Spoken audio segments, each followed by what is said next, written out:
The city never slept, but in one tall glass tower that belonged to Ethan Blake, nights were always quiet. He was one of the youngest CEOs in New York, brilliant, sharp, and heartbreakingly lonely. To the world, he was the man who built an empire from dust. But behind those cold gray eyes lived a man who hadn't laughed since the day his wife, Emily, left this world. 3 years had passed. His daughter, Lila, was now 6, bright as sunlight, with curls that refused to stay still. Ethan's world revolved around her, yet his life was stuck between meetings, loneliness, and the echo of Emily's laughter in the hallways. That morning, his assistant James entered the office holding a golden invitation. "Sir, the annual Elite Gala is in 3 days. You're expected to bring a +1. Ethan barely looked up from his laptop. "I'll pass. I don't do parties." "Sir," James cleared his throat, "it's the same event your investors will attend. They'll expect you there, and, not alone." Ethan leaned back, exhausted. He knew what James meant. People whispered about his solitude, about how the CEO couldn't move on. He wanted none of it. But business was business. He exhaled. "Fine. Get me someone. I don't care who. Just someone who can smile and pretend for a few hours." James nodded reluctantly. That same night, while Ethan stayed late at work, James made a call to a discreet agency that offered professional companions for high-profile events. No romance, no scandals, just quiet presence and poise. And that's how Sophie Hart entered the story. Sophie wasn't the kind of woman who belonged in mansions.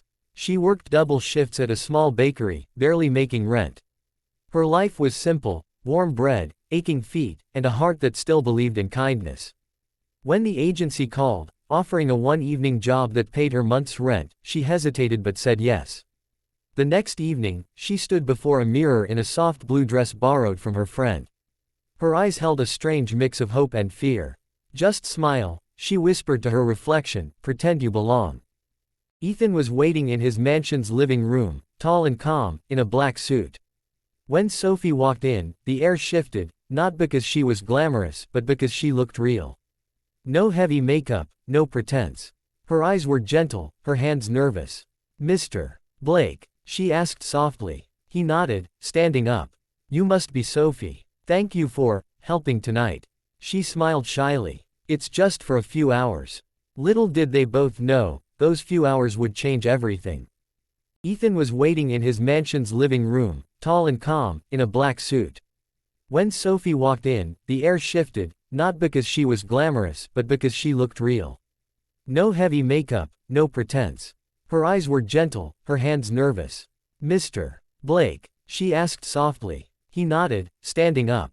"You must be Sophie. Thank you for helping tonight." She smiled shyly. "It's just for a few hours." Little did they both know, those few hours would change everything. The ballroom was all crystal lights and fake laughter. Ethan hated it, the cold eyes of investors, the forced smiles. But with Sophie beside him, something felt different.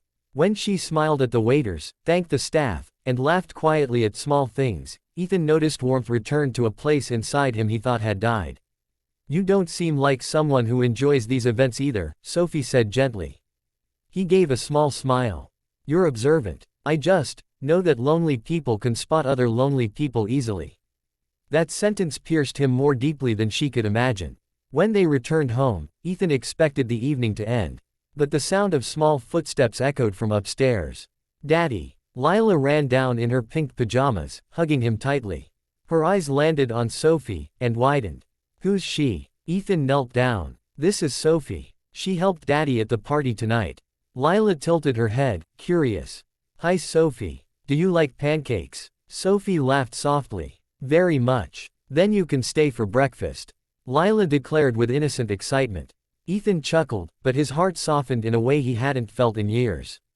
Sophie smiled at the little girl, her heart melting.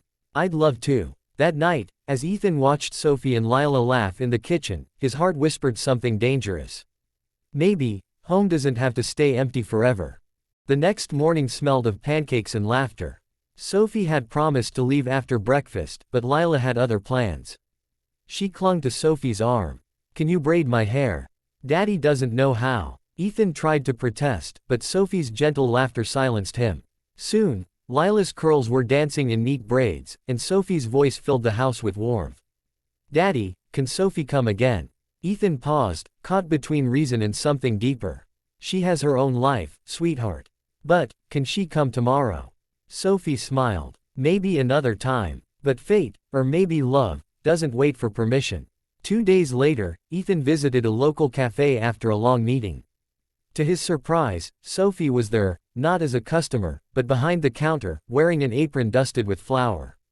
She froze when she saw him. "Oh, Mr. Blake." He smiled, "A real one. So this is your second job." Sophie blushed. "My first. The agency thing was just temporary. This is what I do." He ordered a coffee, then sat by the window, watching her move, graceful, kind, alive. When she brought the cup, he said quietly, "You're good with people. Especially with my daughter." Her eyes softened. "She's a special little girl. She hasn't smiled that much in years," he admitted. Their eyes met, and something unspoken passed between them. That night, Lila sat in her room drawing something with crayons. When Ethan came in to say goodnight, she held up her picture. It was a family drawing, Daddy, Lila, and Sophie, holding hands. "Daddy, can she stay forever?" Lila whispered, her eyes bright with hope. Ethan's chest tightened. He brushed a strand of her hair. "We'll see, honey." But in his heart, he already knew the answer he wished to give. Days turned into weeks. Ethan found excuses to stop by the cafe. Sophie started visiting the mansion on weekends, first to help Lila bake, then to read bedtime stories. Ethan tried to stay distant, but every time Sophie laughed, every time she looked at Lila with motherly love, the walls around his heart began to crumble. One evening, while watching them bake cookies, he said softly, "You make this house feel alive again." Sophie looked at him, her voice trembling. "And you make me feel seen again." Their silence said what neither dared to confess: they were falling in love. The annual charity ball arrived, the same event where their story had begun. Ethan invited Sophie again, this time not as a hired companion, but as someone he couldn't imagine the night without. When she walked into the hall in a soft white dress, his heart forgot how to breathe. "You look perfect," he whispered. She smiled. "So do you." Throughout the evening, they danced, laughed, and felt something deeper than either expected. But halfway through the night, a gossip reporter snapped their picture. The next morning, tabloids exploded: billionaire CEO falls for hired date. Sophie's world crashed. She felt ashamed, even though she'd done nothing wrong. She left the mansion quietly, leaving behind a note for Ethan. "Greater than, you deserve someone who fits your world. I'll only bring you scandal." When Lila woke up and found Sophie gone, she cried endlessly. "Daddy, why did she leave? Didn't you promise she'd stay forever?" Ethan's heart broke completely. For days, the mansion was silent again. Ethan couldn't focus on work. Lila barely spoke. Finally, one rainy night, Ethan told his driver to stop, right in front of the small bakery where Sophie worked. She was there, cleaning tables after hours. He stepped inside, drenched but determined. "You left without saying goodbye." Sophie looked away. "It was easier that way. Not for me. And not for Lila." She turned, tears in her eyes. "Ethan, your world and mine are too different." He stepped closer. "Then let's make a new one, together." Her tears fell freely. "What about the world's gossip? I don't care. The only truth I want is you." Weeks later, Lila ran into Sophie's arms again, this time for good.